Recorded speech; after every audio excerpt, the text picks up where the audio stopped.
ಮತ್ತೊಂದು ಕಡೆ ಅಮಿತ್ ಶಾ ಇವತ್ತು ಅವರು ಕೂಡ ಮತದಾನ ಪ್ರಕ್ರಿಯೆಯಲ್ಲಿ ಮುಂದಾಗ್ತಾ ಇರುವಂತಹ ಸಂದರ್ಭವನ್ನು ನೋಡ್ತಾ ಇದೀವಿ. ಹೌದು, ಇವತ್ತು ಕರ್ನಾಟಕದಲ್ಲಿ ಮಾತ್ರ ನಡೀತಾ ಇರುವಂತಹ 2ನೇ ಹಂತದ ಚುನಾವಣೆ ಅಲ್ಲ, ಇದು ದೇಶಕ್ಕೆ ನಡೀತಾ ಇರುವಂತಹ 3ನೇ ಹಂತದ ಚುನಾವಣೆ, ರಾಜ್ಯಕ್ಕೆ ಸಂಬಂಧಪಟ್ಟ ಹಾಗೆ 2ನೇ ಹಂತದ ಚುನಾವಣೆ. ಒಟ್ಟು 12 ರಾಜ್ಯಗಳಿಗೆ ಸಂಬಂಧಪಟ್ಟ ಹಾಗೆ ಇವತ್ತು ಸುಮಾರು 93 ಕ್ಷೇತ್ರಗಳಿಗೆ ಮತದಾನ ನಡೀತಾ ಇರುವಂತದ್ದು. ಅದರಲ್ಲಿ ಗುಜರಾತ್ನ 25 ಕ್ಷೇತ್ರಗಳಿಗೆ ಸಂಬಂಧಪಟ್ಟ ಹಾಗೆ ಒಂದೇ ಹಂತದಲ್ಲಿ ಇವತ್ತು ಮತದಾನ ನಡೀತಾ ಇದೆ. ಅದನ್ನು ಹೊರತುಪಡಿಸಿದ್ರೆ ಮಧ್ಯಪ್ರದೇಶ ಹಾಗೆ ಉತ್ತರ ಪ್ರದೇಶದ ಕ್ಷೇತ್ರಗಳಿಗೂ ಕೂಡ ಇವತ್ತು, ಪಶ್ಚಿಮ ಬಂಗಾಳಕ್ಕೆ ಸಂಬಂಧಪಟ್ಟ ಹಾಗೆಯೂ ಕೂಡ ಇವತ್ತು ಮತದಾನ ನಡೀತಾ ಇರುವಂತದ್ದು. ಹೀಗಾಗಿನೇ ಸುಮಾರು 12 ರಾಜ್ಯಗಳಲ್ಲಿ ಇವತ್ತು ಮತದಾನದ ಪ್ರಕ್ರಿಯೆ ನಡೀತಾ ಇದೆ. 2ನೇ ಹಂತ. ನಾವು ಹೆಲ್ದಿ ಆಗಿರ್ಬೇಕು ಅಂದ್ರೆ ನಮಗೆ ಪ್ಯೂರ್ ವಾಟರ್ ಬೇಕು. ನಮ್ಮ ಕಟ್ಟಡ ಹೆಲ್ದಿ ಆಗಿರ್ಬೇಕು ಅಂದ್ರೆ ಪ್ಯೂರ್ ಇಂಡಸ್ 555D TMT ಬೇಕು. ಇಂಡಸ್ 555D TMT, ಇಂಡಸ್ ಒಳಗೆ ನೆಮ್ಮದಿ ಹೊರಗೆ. ಬಹಳ ದೊಡ್ಡ ಹಂತದಲ್ಲೇ 3ನೇ ಹಂತ ಬಹಳ ದೊಡ್ಡ ಹಂತದಲ್ಲೇ ನಡೀತಾ ಇರುವಂತ ಚುನಾವಣೆ ಆಗಿದೆ ಇವತ್ತು. ಆಮೇಲೆ ಈ ತರ ಅಮಿತ್ ಶಾ ಅವರು ಮತಗಟ್ಟೆಗಳ ಬಳಿ ಅವರು ಓಡಾಡ್ತಾ ಇರುವಂತದನ್ನು ಕೂಡ ನಾವು ನೋಡಬಹುದಾಗಿದೆ. ಅವರು ಕೂಡ ಗಾಂಧಿನಗರ ಕ್ಷೇತ್ರವನ್ನ 2ನೇ ಬಾರಿಗೆ ಈ ಬಾರಿ ಮತ್ತೆ ಪ್ರತಿನಿಧಿಸ್ತಾ ಇದ್ದು ಮರು ಆಯ್ಕೆಯ ನಿರೀಕ್ಷೆಯಲ್ಲಿದ್ದಾರೆ. ಅದರಂತೆ ಬಹಳ ಮಂದಿ ಮತಗಟ್ಟೆ ಬಳಿನೇ ಬೆಳಗ್ಗೆನೆ ಬಂದು ಮತದಾನಕ್ಕೆ ಮುಂದಾಗ್ತಾ ಇರುವಂತಹ ಸಂದರ್ಭ. ಅದೇ ಸಂದರ್ಭದಲ್ಲಿ ಅಮಿತ್ ಶಾ ಅವರು ಕೂಡ ಮತಗಟ್ಟೆ ಕಡೆಗೆ ಸಾಗ್ತಾ ಇದ್ದಾರೆ. ಅಲ್ಲೂ ಕೂಡ ಅಂದ್ರೆ ಮತಗಟ್ಟೆಯ ವ್ಯಾಪ್ತಿಯಲ್ಲಿ ಪ್ರಚಾರ ಕಾರ್ಯ ನಡೆಸೋದು, ಪಕ್ಷಕ್ಕೆ ಸಂಬಂಧಪಟ್ಟ ಹಾಗಿನ ಸಿಂಬಲ್ ಅನ್ನ ತೋರ್ಪಡಿಸೋದು ಇದಕ್ಕೆಲ್ಲ ಅವಕಾಶ ಇಲ್ಲ. ಹೀಗಾಗಿ ತುಸು ದೂರದಲ್ಲೇ ನಿಂತಿರುವಂತಹ ಅವರ ಬೆಂಬಲಿಗರು ಬಿಜೆಪಿ ಪಕ್ಷದ ಚಿಹ್ನೆಯನ್ನ ಹಿಡಿದು ಪ್ರದರ್ಶಿಸ್ತಾ ಇರುವಂತದನ್ನು ಕೂಡ ನೋಡ್ತಾ ಇದೀವಿ ನಾವಲ್ಲಿ.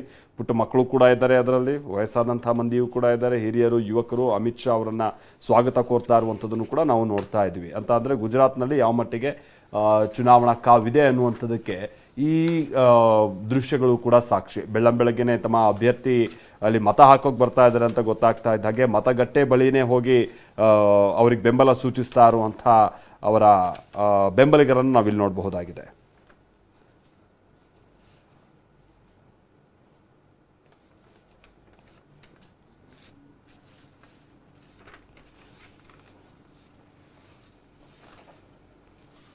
ಹಾಗೆ ಈ ಬಾರಿಯ 2ನೇ ಹಂತದ ಮತದಾನದ ಸಂದರ್ಭದಲ್ಲಿ ಈ ಮೊದಲ ಬಾರಿ ವೋಟ್ ಮಾಡ್ತಾ ಇರುವಂತಹ ಈ ಯಂಗ್ ವೋಟರ್ಸ್ಗಳು ಕೂಡ ಬಹಳ ಇದ್ದಾರೆ. ಅವ್ರ ನಿರೀಕ್ಷೆ ಏನ್ ಹೇಳ್ತಾ ಇದ್ದಾರೆ ಬನ್ನಿ ಕೇಳೋಣ.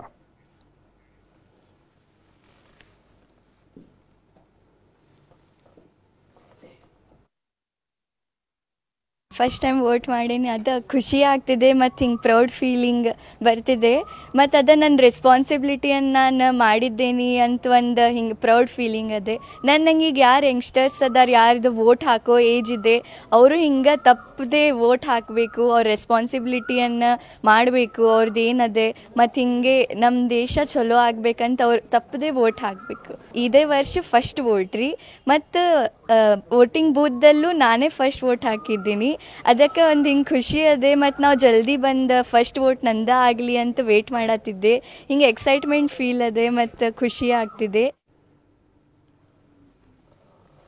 ನೋಡಿ, ಆ ಹುಡುಗಿ ಹೇಳ್ತಾ ಇದ್ರು, ನನಗೆ ಬಹಳ ಎಕ್ಸೈಟ್ಮೆಂಟ್ ಫೀಲ್ ಇದೆ ಅನ್ನುವಂಥದ್ದು. ಅದರ ಜೊತೆಗೆ ನನ್ನ ಹಕ್ಕನ್ನು ನಾನು ಚಲಾಯಿಸಿದ್ದೀನಿ ಅನ್ನುವಂಥದ್ದು ಕೂಡ ನನ್ನಲ್ಲಿ ಒಂದು ಖುಷಿ ಇದೆ ಅನ್ನುವಂಥದ್ದು ಹೇಳ್ತಾ ಇದ್ರು. ಕೇವಲ ಮೊದಲ ಬಾರಿ ವೋಟ್ ಮಾಡ್ತಾ ಇರುವಂಥವ್ರಿಗೆ ಮಾತ್ರ ಅಲ್ಲ ಈ ಹುಮ್ಮಸ್ಸು, ಈ ಥರ ಮಂದಿ ಕೂಡ, ಅದರಲ್ಲೂ ಬಹಳ ವಯಸ್ಸಾದಂಥ ಮಂದಿ ಕೂಡ ಬೆಳಗ್ಗೆನೆ ಮತಗಟ್ಟೆ ಬಳಿ ಬಂದು ಮತ ಹಾಕ್ತಾ ಇರುವಂಥದ್ದನ್ನು, ಈ ಮುಖ್ಯವಾಗಿ ಮತೋತ್ಸವದಲ್ಲಿ ಬಹಳ ಖುಷಿಯಾಗಿ ಭಾಗಿಯಾಗ್ತಾ ಇರುವಂಥದ್ದನ್ನು ಕೂಡ ನೋಡ್ತಾ ಇದೀವಿ. ಹಾಗಾಗಿ ನೀವು ಕೂಡ ಈ ಮತಕ್ಷೇತ್ರಗಳಿಗೆ ಸಂಬಂಧಪಟ್ಟಂಥವ್ರು ಸುಮ್ಮನೆ ಮನೇಲಿ ಕೂರಕ್ಕೆ ಹೋಗ್ಬೇಡಿ, ಬೆಳಗ್ಗೆಯ ಸಂದರ್ಭದಲ್ಲೇ ಹೋಗಿ ಮತ ಹಾಕಿದ್ರೆ ಬಹಳ ಒಳ್ಳೆಯದು. ಯಾಕಂತಂದ್ರೆ ಬಿಸಿಲ ಜಳ ಬಹಳ ಮಧ್ಯಾಹ್ನದ ಸಂದರ್ಭದಲ್ಲಿ ಹೆಚ್ಚಿರುತ್ತೆ. ಹಾಗಾಗಿ ಕೂಡಲೇ ಆದಷ್ಟು ಬೇಗ ಮತಗಟ್ಟೆ ಬಳಿ ಹೋಗಿ ನಿಮ್ಮ ಹಕ್ಕನ್ನು ಚಲಾಯಿಸಿ ಅನ್ನುವಂಥದ್ದು ನಮ್ಮ ಕಳಕಳಿ ಕೂಡ.